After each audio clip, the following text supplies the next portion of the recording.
अस्सलाम वालेकुम। मुझे फसी खान कहते हैं और आप देख रहे हैं यूट्यूब चैनल फसी दुबई। आप सब लोगों को अपने चैनल पे एक नई वीडियो के साथ वेलकम करता हूँ।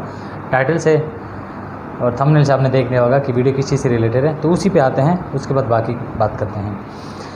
टर्की वीज़ा अप्लाई करने के लिए, टूरिस्ट वीज़ा अप्लाई करने के लिए सबसे पहले अपने माइंड में रखना है कि ये वीज़ा एम्बेसी से पेस्ट होकर आता है, ई वीज़ा नहीं होता। जैसे कि दुबई का वीज़ा जो होता है विजिट वीज़ा, उसके लिए आप पासपोर्ट की कॉपी भेजते हो, आईडी कार्ड की कॉपी भेजते हो और पासपोर्ट साइज़ पिक्चर भेजते हो और पैसे भेजते हो बैंक अकाउंट में, तो वीज़ा अप्लाई हो जाता है और आ जाता है। वो ईमेल पे आ जाता है, व्हाट्सएप पे आ जाता है। टर्की का जो visit visa Pakistani passport holders के लिए कह रहा हूँ, वो इंडियन अपने हिसाब से चेक कर सकते हैं, क्योंकि उनके एम्बेसी का मुझे नहीं पता।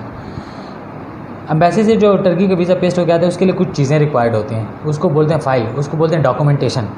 उस डॉक्यूमेंटेशन के कुछ चार्जेस होते हैं जो कि हम चार्ज करते हैं, मैं चार्ज करता हूँ 20,000 पाकिस्तानी रुपीज़। डॉक्यूमेंटेशन के जो फ़ाइल बनती है उसके मैं चार्ज करता हूँ 20,000 पाकिस्तानी रुपीज़, ठीक है।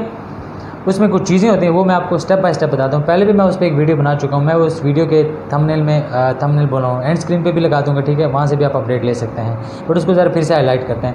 सबसे इंपॉर्टेंट है और सबसे बेसिक चीज़ है आपका वीज़ा एप्लीकेशन फॉर्म।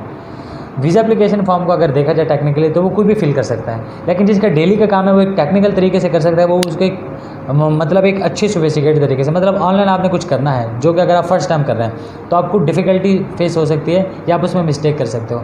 एक वो बंदा जो डेली का ऑनलाइन का या डेली का वो काम करता है, जो उसके रूटीन का काम है, तो वो उसका ईजिली हो जाएगा और ईजिली हो सकता है।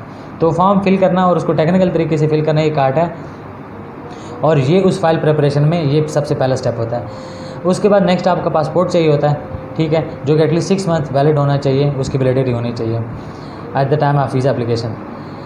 पासपोर्ट की अगर पिछला ओल्ड पासपोर्ट है वो भी चाहिए, नया पासपोर्ट वो भी चाहिए, ठीक है। 2 पिक्चर्स चाहिए, ठीक है। बायोमेट्रिक साइज़ की बायोमेट्रिक फ़ोटोग्राफ्स चाहिए 5 बाई 5 सेंटीमीटर्स की, ठीक है। ट्रैवल इंश्योरेंस चाहिए होती है, ठीक है, ये हम बना के देते हैं। वीज़ा एप्लीकेशन हम करके देते हैं वो 20,000 में। फिर पासपोर्ट आपने देना है, उसकी कॉपी देनी है, एटलीस्ट 6 मंथ वैलिड होना चाहिए, और उसकी कॉपीज़ देना, और वो ओरिजिनल भी देना, पुराना और नया, और पिक्चर्स आपने देनी है। ट्रैवल इंश्योरेंस हम करके देते हैं, ठीक है, जो कि टर्की विजिट वीज़ा के लिए एप्लीकेशन के टाइम पे मस्ट है, और जिसको ट्रैवल इंश्योरेंस बोलते हैं। फिर पोलियो वैक्सीनेशन सर्टिफिकेट होती है जो आपने करना है, आप नियरेस्ट मतलब गवर्नमेंट हॉस्पिटल से करा सकते हैं। फिर हम नेक्स्ट करके देते हैं टिकट रिजर्वेशन, ठीक है, अप एंड डाउन की, और होटल बुकिंग हम अप एंड डाउन की कह रहा हूँ, होटल बुकिंग हम करके देते हैं, और अगर रिक्वायर्ड होता है तो हम इन्विटेशन लेटर भी साथ में दे देते हैं। फिर हम आपकी बनाते हैं एम्प्लॉयमेंट लेटर कि आप किस कंपनी में काम कर रहे हैं, या अगर आपका खुद का बिज़नेस है या आपके पास अच्छे पैसे हैं तो आपका सोल प्रोप्राइटर का बिज़नेस प्रोफाइल शो करते हैं, ठीक है। और फिर आपका कवर लेटर बनाते हैं, आप किस लिए जा रहे हो, क्या कर रहे हो, क्या नहीं कर रहे, ठीक है। और उसका एक एनओसी भी, अगर आप एम्प्लॉय हो तो एनओसी टाइप का भी बना लेते हैं कि एम्प्लॉयर ने आपको एनओसी भी दिया है वहाँ ट्रैवल करने के लिए। और bank statement, bank maintenance certificate और बैंक स्टेटमेंट, 3 मंथ्स की बैंक स्टेटमेंट, हर महीने की तकरीबन 80,000 से 1 लाख होनी चाहिए, और क्लोजिंग बैलेंस 5 से 6 लाख का होना चाहिए। अब इसमें आपने क्या क्या चीज़ें देनी हैं वो आप माइंड में रखो। बैंक स्टेटमेंट आपने देनी है, आईडी कार्ड, पासपोर्ट, और polio vaccination, FRC family relationship certificate अगर आप सिंगल हो, एमआरसी मैरिज रिलेशनशिप सर्टिफिकेट अगर आप मैरिड हो, ठीक है। मतलब FRC, MRC, passport, ID card, passport size photo और बैंक स्टेटमेंट, ये चीज़ें आपने देनी। बाकी हम बनाते हैं और हम प्रोसेस करते हैं, ठीक है। ये पूरे प्रोसेस को बोलते हैं डॉक्यूमेंटेशन या फाइल प्रिपरेशन या फाइल। इसका 20,000 हम चार्ज लेते हैं, ठीक है। और फिर एम्बेसी फ़ीस होती है तकरीबन 13 से 15,000 पाकिस्तानी रुपीज़। तो टोटल आपका टर्की का वीज़ा जो है वो, अगर आपकी फ़ाइल प्रिपेयर्ड है और बैंक स्टेटमेंट, तो आपकी 35,000 पाकिस्तानी रुपीज़ में हो जाती है। अब अगर ये चीज़ आपके पास नहीं, जो कि ज़्यादातर लोगों के पास नहीं है, जिसकी वजह से मैं वीडियो बना रहा हूँ, मतलब बैंक स्टेटमेंट लोगों के पास नहीं है, तो वो डन बेस का काम होता है। वो डन बेस का सप्लायर्स के थ्रू होता है, वो मैं डायरेक्ट नहीं कर रहा होता, उसमें 2, 3, 4 पार्टीज़ इन्वॉल्व होते हैं। उसका रेट मार्केट में चल रहा है 2.5 से 3 लाख पाकिस्तानी रुपीज़। तो जब ये किसी को बोल दिया जाए, वो कहते हैं सर ये तो बहुत ज़्यादा पैसे कम करें। भाई अगर आपको कम पैसों का काम करना है तो आप 20,000 सर्विस चार्ज दे के फ़ाइल बना लें और अप्लाई करें।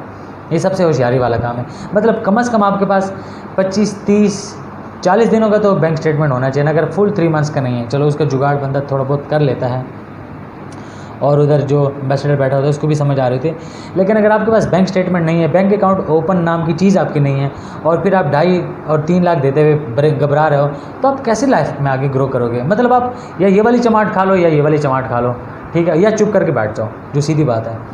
आपने टर्की भी जाना है, और मुझे मतलब मेरी टोन आजकल एग्रेसिव होती है, आई डोंट नो वाई, ठीक है, क्योंकि आई थिंक वर्कलोड ज़्यादा आता है, तो मतलब आपकी शक्ल से भी वो चीज़ पता चल रही होती है और बातों से भी पता चल रही होती है। मतलब मुझे डेली के ना तकरीबन कोई 15 से 20 लोग टर्की से रिलेटेड बात करते हैं या क्वेश्चन करते हैं, और बैंक स्टेटमेंट किसी एक के पास भी नहीं होती। किसी का या भाई की बैंक स्टेटमेंट होती या बे की बैंक स्टेटमेंट होती, मतलब वो भी उसकी ज़ाती नहीं होती, तो वो फाइल डिफ़िकल्ट हो जाती है आपके, मतलब रिफ्यूज़ल के चांसेस होते हैं। अच्छा, फिर नेक्स्ट वो कहते हैं यार हाँ आपका काम में लगा के देना। भाई मैं एम्बेसी में थोड़ी बैठा हुआ हूँ यार, या मेरा कोई अब्बा चाचा मामा तायब थोड़ी बैठा हुआ है, किसी का भी बैठा वो भी नहीं कर सकता भाई। पूरा वो एक फ़ाइल की प्रिपरेशन और एक प्रोसीजर के थ्रू आपका वीज़ा लग सकता है। तो ये आप माइंड में रखें कि आपके बैंक स्टेटमेंट बहुत ज़रूरी है। उस हिसाब से आपका 20,000 में फ़ाइल प्रोसेस हो जाएगी, मतलब आपकी पूरी फ़ाइल बना के दी जाएगी जो मैंने आपको चीज़ें बताई हैं, ठीक है। और अगर आप ये नहीं कर सकते तो डन बेस का वो भी वीज़ा जब आपका लग जाता है, जब आपको पासपोर्ट हैंड ओवर किया जाता है कि आपका ये वीज़ा है, आप चेक करें, उस टाइम आपने पेमेंट करनी होती है। एक भाई मुझे कह रहे थे मैं जब टर्की पहुँच जाऊँगा तब पेमेंट करूँ। क्यों भाई, किस खुशी में? काम आपको चाहिए, मुझे चाहिए, और वीज़ा आपको पेस्ट होके मिल गया। आप टर्की एम्बेसी से वेरीफाई कर लें कि ओरिजिनल है या 2 नंबर है, अगर आपको इतनी टेंशन है। बाद में वो कहते हैं मैं आपको ढेर सारे क्लाइंट्स दूँगा। भाई ढेर सारे क्लाइंट्स नहीं चाहिए, जो भी बंदा मुझे कॉन्टैक्ट करे, मुझे ये वाला लॉलीपॉप ना दे, मुझे ढेर सारे बंदे आप दे दो। मुझे ढेर सारा काम नहीं करना, ढेर सारे जो लोग काम कर रहे हैं उनको दिया करो ढेर सारे बंदे। मैं एक बंदे का काम करता हूँ, आपका काम कर लूँ, बड़ी बात है, ठीक है, और आपका काम ठीक तरीके से करके दे रहा हूँ, आपको एहसानमंद होना चाहिए, ठीक है। वरना मुझे भी टेढ़े शेढ़े रास्तों का पता है कि टेढ़ी गेम कैसे खेली जाती है, नहीं करता, सीधी बात करता हूँ, ठीक है, और वो कड़वी होती है, जो कि आपको उस टाइम कड़वी भी लग रही होगी। तो खैर ये तरीक़ाकार है। अगर आपके पास बैंक स्टेटमेंट है, मतलब आपका अकाउंट ओपन होना चाहिए अगर आपने मुझे मैसेज करना है, सही है। अगर अकाउंट ओपन नहीं तो मुझे मैसेज करने की भी जहमत मत करो। क्यों, मैं आपका नहीं करा सकता। डन बेस पे आपको मौत आ रही है 2.5-3 लाख देते हुए, ठीक है, जो कि वाकई में ज़्यादती भी, आपको इतना नहीं करना चाहिए। मतलब कोई भी इतना स्टूपिड इंसान नहीं होना चाहिए कि वो इतने पैसे दे दे डन बेस। बस होते हैं कुछ हमारे जैसे पठान जो दे देते हैं, कुछ लोग, कुछ सिंधी लोग। तो अच्छा, बैंक स्टेटमेंट मेंटेन करने का तरीका क्या, मतलब क्लोजिंग बैलेंस आप रख लो 5 लाख। क्लोजिंग बैलेंस की कुछ टाइम के लिए रखवा लो, 1 दिन के लिए रखवा लो, 2 दिन के लिए रखवा लो, किसी से उधार मांग लो भाई, ठीक है, रखवा लो। जब बैंक स्टेटमेंट निकलवा लोगे वापस उसको पैसे निकाल के दे दो, या उसको बोल दो यार आप मेरे अकाउंट में पैसे रख लो, ये चेक बुक भी ले लो, ये ATM डेबिट कार्ड भी ले लो, ठीक है, मोबाइल ऐप का एक्सेस है नहीं, अगर है तो वो भी ले लो, और 1-2 दिन के लिए मेरे अकाउंट में पैसे पड़े रहने दो, बाद में निकाल लेना। मतलब ये जुगाड़ भी हो सकता है, और इस तरीके से भी आप कर सकते हो। खैर ये अपडेट थी जो कि बहुत ज़रूरी था। आप लोग धड़ाधड़ मुझे मैसेजेस करो, वीज़े लगा दो, जैसे मैं ठप्पे मार रहा हूँ, ठीक है, और बस वीज़े लग रहे हैं। ऐसा नहीं, कुछ तरतीब और कुछ प्रोसेस होता है, उसको फॉलो करना पड़ता है और उन डॉक्यूमेंट्स को अरेंज करना पड़ता है। और अगर मेरी सर्विस चाहिए तो आपको नीचे व्हाट्सअप डिस्क्रिप्शन में व्हाट्सअप नंबर गिवन होगा, उस पर आप मुझे कॉन्टैक्ट कर सकते हैं। पिन में भी मैं आपको दे दूंगा, जो कमेंट में पिन कर दूंगा, उसमें भी मेरा व्हाट्सअप नंबर गिवन होगा। और प्लीज़ कोशिश करें ड्यूरिंग ऑफिस टाइम आप मुझे कांटेक्ट करें। तो वीडियो तो मुझे पता है आपको बहुत खरी खरी बातें नहीं पसंद नहीं आएगी, लेकिन बोलना तो पड़ता है कि वीडियो अगर पसंद आई तो लाइक करें, और अगर चैनल सब्सक्राइब नहीं किया तो चैनल सब्सक्राइब कर दें, और बेल आइकन को कोई पत्थर मार दे भाई, सही है। तो मिलते हैं किसी और टाइम एक और वीडियो के साथ, तब तक अपना बहुत ज़्यादा ख्याल रखें। अल्लाह हाफ़िज़, बाय, टेक केयर।